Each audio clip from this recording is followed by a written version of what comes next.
2025 లేదా 26లో డిగ్రీ లేదా బీటెక్ చదివారా? సాఫ్ట్‌వేర్ జాబ్ కోసం ఎదురు చూస్తున్నారా? అయితే కోడ్ జ్ఞాన్ 100 డేస్ కోర్సులో చేరండి, జాబ్ సాధించండి.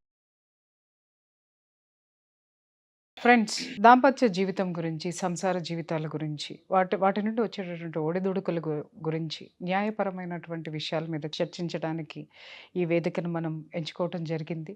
ఎన్నో విషయాల్ని మనము మన అడ్వకేట్ నాగేశ్వరరావు పూజారి గారితో చర్చించాం. అయితే నాకు ఈ మధ్య రీసెంట్గా చాలామంది నాకు మెయిల్ చేస్తున్న అటువంటి విషయము, లేదా నన్ను డైరెక్ట్గా అడుగుతున్నటువంటి విషయంలో ఒక నాకు నిజంగా ఒక విషయం అయితే మాత్రం నా మనసు మాత్రం బాగా కలిచివేసింది. అసలు ఈరోజు మన కుటుంబ వ్యవస్థ ఎక్కడికి పోతుంది? ఎవరికి ఒక బంధాలు, బంధుత్వాల పట్ల అలాగే ఒక కుటుంబ వ్యవస్థ మీద గౌరవం అనేది కూడా సన్నగిల్లిపోతుందేమో అన్న బాధ కూడా ఒకటి కలుగుతుంది. ఎవరికి వాళ్ళు ఎవరిష్టం వచ్చినట్టు వాళ్ళు జీవితాన్ని బ్రతికేయాలి. నా కోసం మాత్రమే, నేను మాత్రమే ఉండాలి అనేటటువంటి ఒక గిరి గీసుకొని బ్రతికేస్తున్నారు. దానివల్ల చాలా సమస్యలొస్తున్నాయి. అందులో ఒక పెద్ద సమస్య ఏంటి అనంటే, పెళ్ళి అయిన తరువాత భార్య భర్త యొక్క పేరెంట్స్ని చూడడానికి నిరాకరించటం. ఇది చాలా కేసులు, 180 కేసులు నేను చూస్తున్నాను. ఏంటి అనంటే, పెళ్లి చేసుకునే ముందు వీళ్ళు ఏం మాట్లాడుకుంటారనేది అర్థం కాదు. పెళ్లి చేసుకునే ముందు అన్నిటికీ ఒప్పుకుంటారు. అసలు ఇలాంటి విషయాలు కూడా చర్చకు రావు. నేను మా పేరెంట్స్ని చూడాలి, వాళ్ళ బాధ్యత నా మీద ఉంది అని తను చెప్పదు. అలాగే వాళ్ళని నువ్వు చూడడానికి ఇష్టం లేదు, నాతో మాత్రమే ఉండాలని ఆమె చెప్పదు. కానీ పెళ్లి అంటే చూసుకునేటటువంటి విషయాలు రెండే విషయాలు ఏంటంటే, ఒకటి కట్న కానుకలు, రెండోది ఉద్యోగాలు. ఇవి రెండు తప్ప ఆర్థిక పరమైనటువంటి అంశాలు కొండొకచో ఏంటంటే కుటుంబం అనేటటువంటిది. ఆ కుటుంబం బాగుంది అని చూస్తున్నారు, కానీ వ్యక్తిత్వాలు ఎలా ఉన్నాయి అనేది మాత్రం ఎవరు వాటి మీద దృష్టి పెట్టకపోవటం కూడా ఒక మైనస్ అని అనుకోవచ్చు.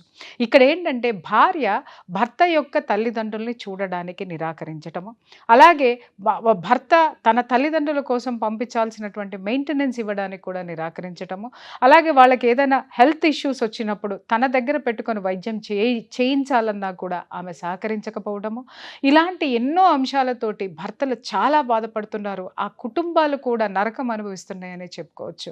ఎందుకంటే, ఒక మనిషి, ఒక కుటుంబము, మన వివాహ బంధం ఏర్పడిన తర్వాత మనం పిల్లల్ని ఎందుకు కంటాము అంటే, వాళ్ళు మనకి వృద్ధాప్యంలో ఆసరాగా ఉండడం కోసమే ఈ యొక్క పిల్లలు కనడం అనేది మనం చేస్తూ ఉంటాం. కానీ అదే పిల్లలు వివాహం తరువాత వాళ్ళు తమ పిల్లలు కాదు అని అన్న తర్వాత ఇన్ని సంవత్సరాలు వాళ్ళు పడినటువంటి కష్టమే ఏంటి, తర్వాత వృద్ధాప్యంలో వాళ్ళని చూసుకోవాల్సిన వాళ్ళు ఎవరు, అసలు కొత్తగా జీవితంలోకి వచ్చినటువంటి కోడలు అత్తమామల్ని చూడొద్దు అనేటటువంటి రెస్ట్రిక్షన్ ఒక భర్తకి భార్య పెట్టడం ఎంతవరకు సమంజసం? అలాగే ఎంతోమంది తల్లిదండ్రులు కూడా నా దగ్గర వాపోవడం జరిగింది. దీనికి న్యాయస్థానంలో ఏ విధమైనటువంటి ఆ యొక్క తల్లిదండ్రులకి కానీ భర్తకి కానీ ఆమె నుంచి ఇలాంటి థ్రెట్స్ నుంచి బయటపడేటటువంటి అవకాశాలు కానీ ఏమున్నాయనేది న్యాయపరమైనటువంటి సలహాలు అడుగుదాం. మన ముందు నాగేశ్వరరావు పూజారి గారు ఉన్నారు. సార్ నమస్తే. నమస్తే సార్, ఇప్పుడు చెప్పాను కదా మీకు, వివాహం అవుతుంది, వివాహం చేసుకునేటప్పుడు రెండే విషయాలు మాట్లాడుకుంటున్నారు: కట్టకానుకలు, ఉద్యోగము, కుటుంబము. తర్వాత వివాహం అయిన తర్వాత ఆ అమ్మాయి వ్యవస్థలో, కుటుంబంలో ఇమడలేకపోవటం కానివ్వండి, లేకపోతే ఒక ఇండివిజువాలిటీని, అంటే ఇండివిజువల్గా ఇమ్మీడియట్గా వేరే కాపురం, వీళ్ళే బెంగళూరులోనో ఇంకెక్కడోనో ఉద్యోగాలు చేసుకుంటూ ఉంటారు, తల్లిదండ్రులు అక్కడికి వెళ్ళలేరు, ఎప్పుడో వచ్చిపోతూ ఉంటారు. వీళ్ళకంటూ ఒక ఊరు అనేది ఉంటుంది, ఒక ఇల్లు వాకిలు అనేది ఉంటుంది. వీళ్ళకి హెల్త్ బాగోకపోయినా లేదు, కొడుకు నుంచి మెయింటెనెన్స్, వాళ్ళని పేరెంట్స్ని చూసుకునేటువంటి బాధ్యత ప్రతి కొడుక్కి ఉంది. అతని దగ్గర నుంచి నెలల మెయింటెనెన్స్ ఇవ్వడానికి కూడా ఈమె నిరాకరించడము, విపరీతమైనటువంటి అభ్యంతరాలు పెట్టడము, ఏదైనా ఉంటే కోర్టుకెక్కి 498A కేసులు పెట్టి ఇబ్బంది పెట్టడము, లేదా పెడతానని బెదిరించడము, లేదా ఎమోషనల్ బ్లాక్మెయిల్స్ తోటి చేసేటటువంటి భార్యలతో భర్తలు, అటు అత్తమామలు చాలా ఇబ్బంది పడుతున్నారు. సార్, ఈ విషయం మీద మనకి ఇలాంటి వాళ్ళకి న్యాయస్థానంలో ఎలాంటి వెసులుబాటు ఉంది, వాళ్ళు ఎలాంటి ఊరట ఉంది? ఇప్పుడు మీరు ఏదైతే ఈ సమస్యను అయితే చెప్పారో, ఈ సమస్య ఇప్పుడు సమాజంలో ప్రతి ఇంట్లో జరుగుతున్న ఒక సమస్య ఇది. ప్రతి ఇంట్లో, ఎందుకంటే పెళ్ళైన ప్రతి ఇంట్లో జరుగుతున్న సమస్య. దీని గురించి మనం చర్చించడం అనేది చాలా అవసరం కూడా సమాజానికి. చాలా ఉంది సార్. ఎందుకంటే మ్యారేజ్ చేసుకున్న తర్వాత ఈ అబ్బాయి యొక్క తల్లిదండ్రుల్ని వాళ్ళకు టైం లేకనో, లేకపోతే దూరంగా ఉండడం ద్వారానో, లేకపోతే భార్య పెట్టే రెస్ట్రిక్షన్స్ అన్నట్టు, ఏం పెడతారు వీళ్ళు భార్యలు అంటే ఏంటంటే, చూసుకోవద్దు. ఓకే, కొంతమంది ఏం చెప్తారంటే, డబ్బులు పడే మొకాన మన ఇంటికి రావద్దు. ఓకే, మనం చూసుకోవద్దు, టైం లేదని రెస్ట్రిక్షన్స్ పెట్టడం. కొంతమంది అసలు డబ్బులు కూడా ఇవ్వకు, వాళ్ళ సావు వాళ్ళు చావని అనటం. డబ్బులు కూడా ఇవ్వకు వాళ్ళ సావు వాళ్ళు చావని అనటం. కొంతమంది ఇంట్లో ఉంటే ఎల్లగొట్టడం, లేకపోతే ఇంటికి రాకుండా చూడటం, మాట్లాడకుండా చూడటం, ఉమ్, వీటితో పాటు వాళ్ళ అక్క చెల్లెళ్ళు ఉన్న వాళ్ళని కూడా రిస్ట్రిక్షన్ చేయటం, ఇట్లాంటివన్నీ సమాజంలో ఇప్పుడు ప్రధానంగా జరుగుతున్నాయి ప్రతి కుటుంబాలలో. ఉమ్, సో వీళ్ళందరికీ అర్థం కాని విషయం ఏంటంటే పెళ్ళి అంటేనే ఒక సమూహం, అవును, పెళ్ళి అంటేనే ఒక జీవిత విధానం, అది పెళ్ళి అంటే ఒక జీవిత విధానం. ఓకే. బాగా చెప్పారు. ఆ, అంటే జనరల్గా అందరికీ పెళ్ళి అనేది ఒక కమర్షియల్ అయిపోయింది. కమర్షియల్ అయింది. ఓకే. ఎంత అద్భుతంగా చెప్పారు. కమర్షియల్ కాదు అది. పెళ్ళి అంటే ఒక జీవితాన్ని కొత్తగా జీవించడం, ఒక కొత్త ఇంటికి వెళ్ళి వాళ్ళకు అనుగుణంగా నీ జీవితాన్ని మార్చుకొని నువ్వు డెవలప్ అయ్యి వాళ్ళు డెవలప్ చేయడమే పెళ్ళి. అందమైన అనుభూతులతో అల్లిక. అది పెళ్ళి. సో ఇది ఇప్పుడు చెప్పేవాళ్ళు లేక, ఇది లేక చాలా ప్రాబ్లం అవుతుంది. ఇప్పుడు ఏదైతే మీరు ఈ సమస్య లేవనెత్తారో, పెళ్ళి అయిన తర్వాత అబ్బాయి తల్లిదండ్రులను పట్టించుకోవద్దు అనే సమస్యను లేవనెత్తారో, అది జనరల్గా ప్రతి వివాహ వ్యవస్థలో ఇప్పుడున్న పరిస్థితుల్లో ప్రతి వివాహంలో చోటు చేసుకున్న పరిమాణం అది. అవునండి. ఓకే. సో దానివల్ల ఏమవుతుంది అంటే ఇప్పుడు వాళ్ళు రాత్రనక పగలనక కష్టపడి పెంచి చదివించిన తర్వాత వాళ్ళ బాగు కోసం ఒక పెళ్లి చేసిన తర్వాత వాళ్ళు రిటైర్మెంట్ అవ్వాలనుకోవటము జీవితం నుంచి, లేకపోతే ఓకే పెళ్లి చేసినా కదా కొద్దిగా వాళ్ళు గిల్లలు పుడితే వాళ్ళతో కలిసి ఉండాలనుకోవటము, ఇక వాళ్ళ రకరకాల వ్యాపకాలు ఉంటాయి. సో ఇక్కడ ఇవన్నీ గమనించిన తర్వాత ఒక ఒక ఒక జీవిత విధానంలో జరుగుతున్న పరిమాణాలన్నీ గమనించిన తర్వాత సుప్రీంకోర్టు చాలా స్పష్టంగా చెప్పింది, ఎక్కడైతే భార్య అత్తామామల్ని పట్టించుకోదో, ఉమ్, ఓకే, ఎక్కడైతే భార్య అత్తామామల్ని పట్టించుకోదో, ఎక్కడైతే భార్య వాళ్ళని నెగ్లెక్ట్ చేయమని చెప్తుందో, వాళ్ళకి కావాల్సిన కేర్ అయితే తీసుకోదో, ఓకే, అక్కడ హస్బెండ్కి దాన్ని బేస్ చేసుకొని మీరు డైవోర్స్ చేసుకున్నా ఇచ్చేయండి, oh that is a ground for the divorce అనేది చాలా స్పష్టంగా చెప్పింది. సార్ ఇక్కడ ఎక్కువ విషయం సార్. నిజంగా సుప్రీంకోర్టు మీరు చెప్పినట్టు సుప్రీంకోర్టు ఇచ్చిన తీర్పు అద్భుతమని ఓ పక్క అనుకున్నా, ఇంకొక పక్క వీళ్ళు ఆ కుటుంబంలో ఎలాగో ఏమడలేరు సార్. ఈ ఒక్క విషయంతో డివోర్స్ తీసుకొని మళ్ళీ కాపురాలు విచ్ఛిన్నం అవటమే కదా సార్. అది కూడా మళ్ళీ వ్యవస్థకి మైనసే కదా. అంటే ఈరోజు మీరు అన్నట్టు ఒక ఎపిసోడ్లో చెప్పారు, పెద్దరికము లేదు మధ్యరికము లేదు నవడేస్లో అని చెప్పేసి అని. అది నిజంగా ఆ లోటు ఇవాళ చాలా కనిపిస్తుంది సార్. ఎందుకంటే ఇవాళ వెనకటికి అత్తమామలు చూడకపోతే అందరు కుటుంబ సభ్యులందరూ అటు నుంచి నలుగురు ఇటు నుంచి నలుగురు వచ్చి కూర్చొని చక్కగా సర్ది చెప్పి పంపించడం అనేది, ఎవరు తప్పుంటే వాళ్ళని కోప్పడి చెప్పడం అనేది జరిగేది. అప్పుడు వాళ్ళకు ఒక భయం ఉండేది. ఏంటి అని అంటే, అరే చుట్టాలు మనల్ని రానివ్వరేమో, వీళ్ళు మనల్ని ఇది చేయనివ్వరేమో. ఎక్కడన్నా 100కి 1 2 కాపురాలు మాత్రమే ఎవరు చెప్పినా వినకుండా భార్య కొంగు పట్టుకుని వెళ్ళేవాడో, లేకపోతే భార్యకి భయపడి వెళ్ళిపోయేవాడో, లేకపోతే భార్యకి లొంగి ఉండేవాళ్ళు. కానీ 98 మంది మాత్రం ఖచ్చితంగా సమాజానికి, కుటుంబ వ్యవస్థకి, బంధువులకి కూడా భయపడే ఆ నిర్ణయాన్ని తీసుకొని ఆ దాంట్లో ఉండడం అనేది జరిగేది. కానీ ఇప్పుడు రాను వ్యవస్థ ప్రతి ఒక్క విషయానికి మనం కోర్టుని ఆశ్రయించాలి అని అంటే నిజంగా బాధాకరం అని అనిపించడం లేదా సార్?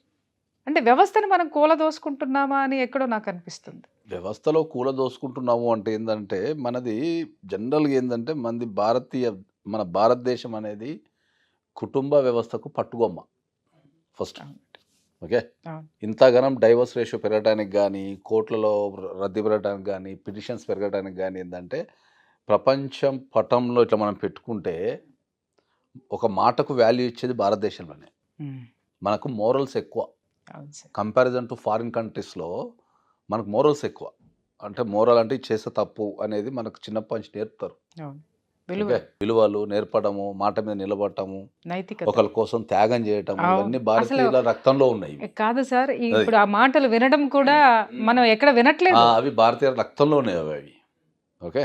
ఆ రక్తంలో ఉన్నప్పుడు ఏమవుతుంది అంటే, ఆ భారతీయ రక్తంలో ఉన్న దాని నుంచి మాటకు విలువ లేకుండా పోవటం, కుటుంబాలకు విలువ లేకుండా పోవటం అనేది ఒక వ్యక్తి ఇండివిజువల్ అయిపోయింది. అంటే ఉమ్మడి కుటుంబం నుంచి మనకు సొంత కుటుంబానికి వచ్చేసి. ఎందుకని సార్ ఇట్లా విలువలు పడిపోవడానికి కారణం?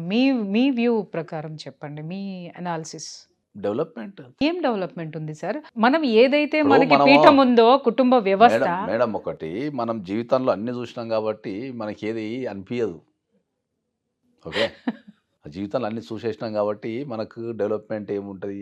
ఇప్పుడు ఒక ఫ్యాక్టరీ ఎందుకు పెట్టాలా? ఇప్పుడు మనం వాస్తవం మాట్లాడితే మా చిన్నప్పుడు ఏంది, మనం డైరెక్ట్ ఈ హార్లిక్స్లు లేకపోతే బిస్కెట్లు ఏం లేవు, ఇంట్లో తీసుకున్న అప్పాలు తింటుండే. ఇప్పుడు హార్లిక్స్ ఏ నుంచి వస్తుంది?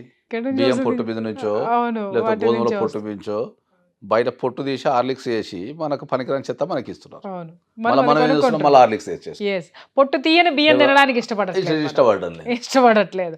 పాలిష్డ్ బియ్యం తింటున్నాం, ఆ పొట్టును కొనుక్కొచ్చుకుంటున్నాం, అదే మళ్ళీ కదా. దాన్ని పాలల్లో కలుపుకుంటాం, అదే వాడిని కదా. పోషిస్తున్నాము. అదే అంటున్నా, ఇప్పుడు మనిషి ఏమైందంటే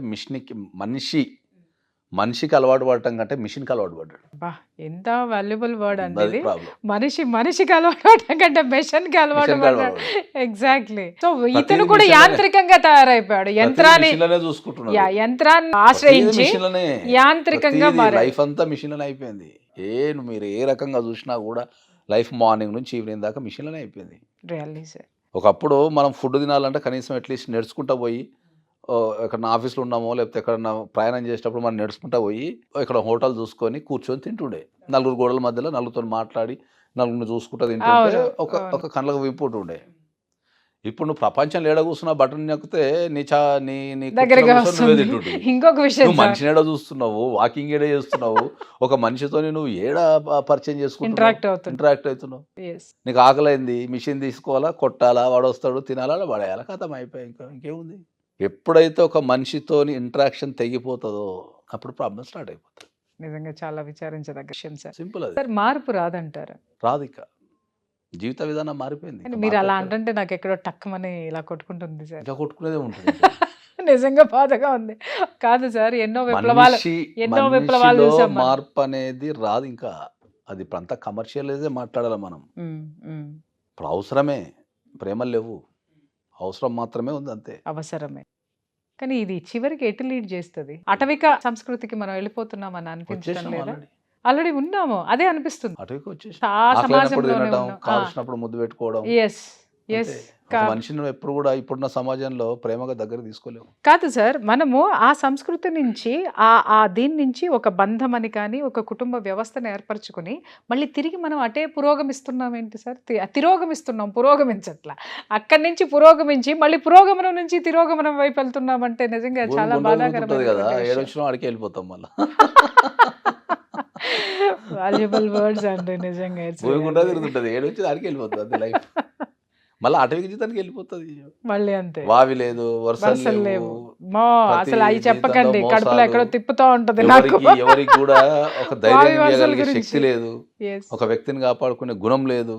exactly. ఏమైనా నీకెంత నాకెంత నువ్వేమిస్తావు, నీచాతి నేనేమిస్తా. నీచమైనటువంటి ఇంకేం సంస్కృతి, మాట్లాడుతున్నావు? నీచాతిని. అది. అంటే సార్ ఒకటి చెప్తున్నాను, ఈ నీ నోటికి పైసలు ఏంది, నా నాలుగు. పైసలు ఏంది, Yes. నువ్వెంత పెట్టినావు, నేను ఎంత ఇవే మాట్లాడుతున్నావు. నీ పైసలు నా పైసలు అని కూడా ఇప్పుడు ఎవరు మాట్లాడట్లేదు సార్. అన్ని నా పైసలే, అంతా నాదే, అంతా నేనే అని మాట్లాడేటటువంటి స్థితికి దిగజారిపోయాడు ఈ రోజు మనిషి. మానవత్వం అనేది మొరల్ నుంచి చట్టానికి వచ్చేసినాం మనం. Moral ఆల్రెడీ నుంచి ఏమైనా రూల్సే చట్టానికి. మాట్లాడుతున్నారు అందరూ. ఎస్. అంటే ఇప్పుడు ఇంకా నాకు సంబంధించి ఇప్పుడు మీరు మాట్లాడే దాన్ని బట్టి ఇంకా సుప్రీంకోర్టు మనకు బోల్డని చట్టాలు చేయాల్సి రావాల్సి వస్తుందేమో వస్తది. అనిపిస్తుంది. జీవిత విధానం మారినప్పుడు ఎందుకనంటే తల్లి కూతుర్ని తిట్టొచ్చా లేదా, లేకపోతే కొడుకు తండ్రిని చూడొచ్చా లేదా, లేకపోతే తండ్రి కొడుకుని ఇప్పుడు పెంచొచ్చా ఎందుకు లేదా. ఇప్పుడు సుప్రీంకోర్టు ఒక జడ్జిమెంట్ ఇచ్చింది, పెళ్ళైన అమ్మాయి అయినా పెళ్ళైన అబ్బాయి అయినా ఎవరితోనైనా మన ఇష్టపూర్వకంగా తిరగచ్చు అన్నది.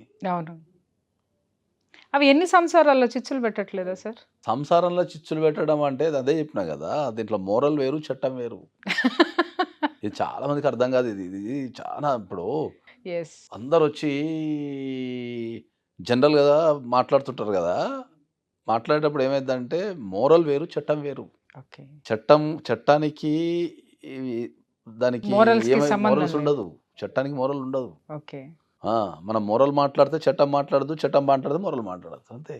కానీ ఇప్పుడు ఈ రెండు మీరు కలిపి చెప్పిన- మాట్లాడతారు కాబట్టి జనాలకు అర్థం కాదు. ఆహా కాదు సార్, ఇంకొక విషయము. ఇప్పుడు ఈ విషయంలో మనం ఏదైతే చర్చించుకున్నామో అత్తమామల్ని చూడకూడదు అనేటటువంటి విషయం, దీంట్లో మోరల్ గా మాత్రం ఒక భయం అయితే క్రియేట్ చేసిందేమో, ఒక మొరాలిటీని క్రియేట్ చేసిందేమో అనిపించింది నాకు ఇలాంటి చట్టం తీసుకొని వచ్చి. ఏమంటారు? చేసింది కానీ ఎవరు పట్టించుకుంటున్నారు? మెటీరియలిస్టిక్. ఫస్ట్ పెళ్లి ఫెయిల్ కావటానికి కారణం ఏంది అంటే ఇండివిజువాలిటీ. ప్రతి అంతే, ఒక్కళ్ళు. సింపుల్ లాజిక్ అది. మనం కొన్ని లక్షల కేసులు చేసినాం కాబట్టి వాటన్నింటిని గమనించిన తర్వాత ఏమర్థమైందంటే పెళ్లి చేసుకోవడానికి గల కారణం ఇండివిజువాలిటీ. అంటే చేసుకోవడానికి ఇండివిజువాలిటీనా, కుటుంబం కాదు. ఇప్పుడు నేను జనరల్గా నేను ఎన్నో స్టేట్మెంట్లలో నేను జనరల్గా చెప్తున్నా, ఏమని చెప్తున్నా, ఇండియాలో మ్యారేజ్ వ్యవస్థ ఫెయిల్ అయిపోయింది.